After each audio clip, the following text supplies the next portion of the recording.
Salut tout le monde! Nouveau type de vidéo où je te pose une question, je te fais réfléchir puis je t'apporte à commenter à la fin de la vidéo. C'est mon objectif. Les rénovations avant la vente, nécessaires ou gaspillage?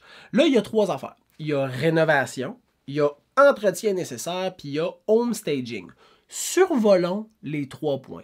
Des rénovations, c'est coûteux, OK? C'est pas 200$. Des rénovations, c'est coûteux. Refaire une cuisine, refaire une salle de bain, changer tous les planchers, changer toutes les fenêtres, refaire la toiture, creuser le puits, changer les installations septiques. Tout ça, ça, c'est des affaires coûteuses. Puis il y a des affaires là-dedans que tu changes les installations septiques, je vais à ma maison après, le monde ne font pas comme « Wow! Des hosties de beaux couverts de fosses septiques, ça! Wouh! » Non, il n'y a personne qui est bandé sur des couverts de fosses septiques. Mais, c'est des grosses rénovations, c'est coûteux.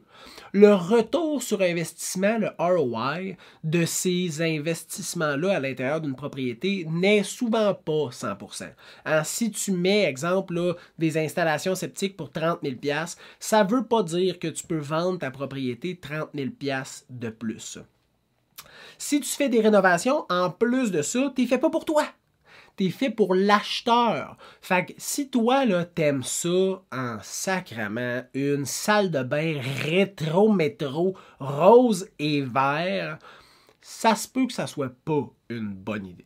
Ça se peut que là, ton retour sur investissement soit de moins quelque chose. Là. Genre, tu as investi 20 000, puis le monde, ils font comme Chris, il faut vraiment que j'arrache tout ça. C'est neuf, mais c'est laid. Bon, moi, je trouve ça vraiment hot, mais pas chez nous.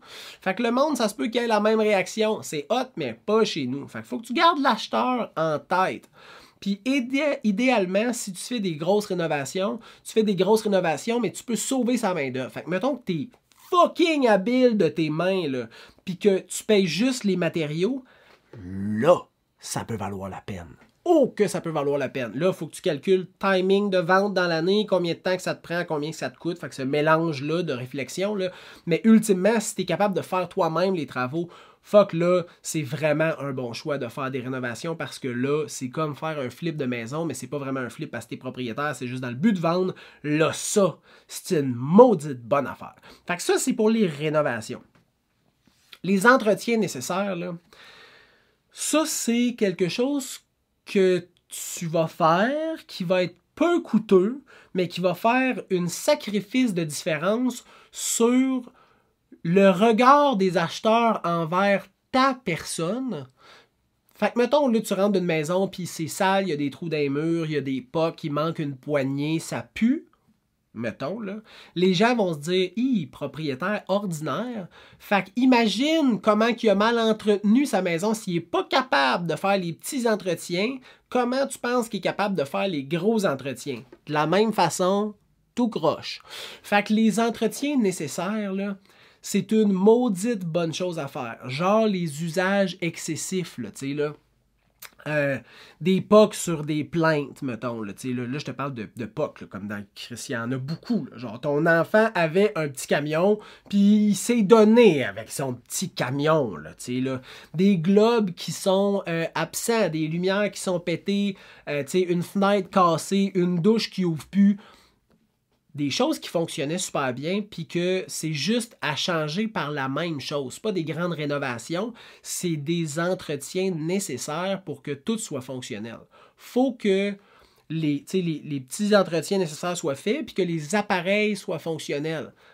Hotte de poêle, ventilateur de salle de bain, lumière, aspirateur central, mettons thermopompe de piscine, thermopompe de maison, échangeur d'air. Ça, c'est tous des appareils que tu veux qu'ils soient fonctionnels.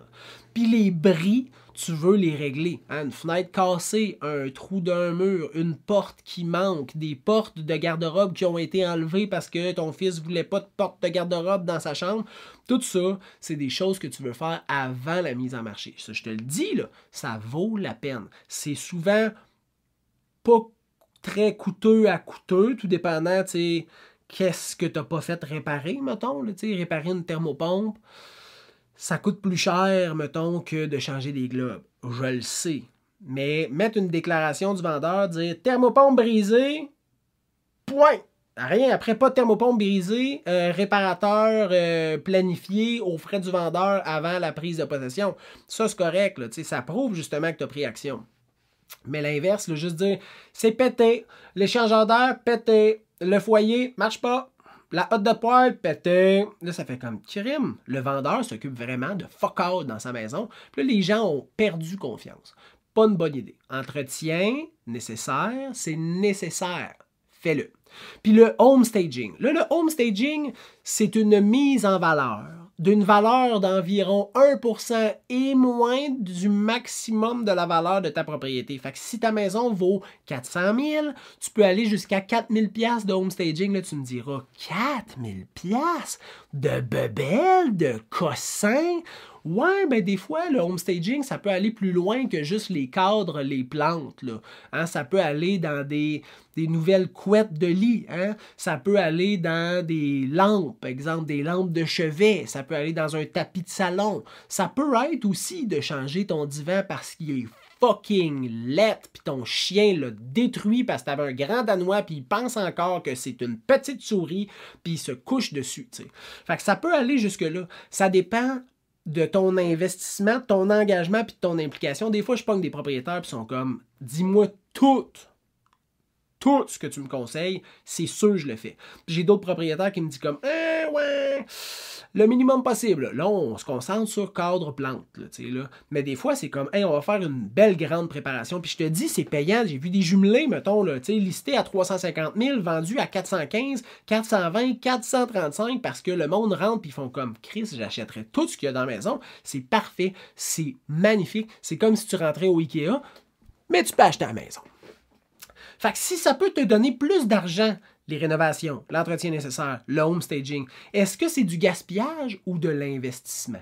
Marque-moi ça en commentaire, peu importe le réseau social que tu utilises pour m'écouter, puis je suis content que tu aies écouté la capsule. C'est le fun de faire ça, c'est différent. Ça fait quand même 4-5 ans, là, ça fait plusieurs centaines de vidéos que je fais, mais j'ai encore plein de choses à te dire pour réussir à te donner tous les outils et les stratégies nécessaires pour la réalisation du plein potentiel de tes rêves immobiliers. Je te souhaite une bonne fin de journée et on se revoit bientôt. Bye bye!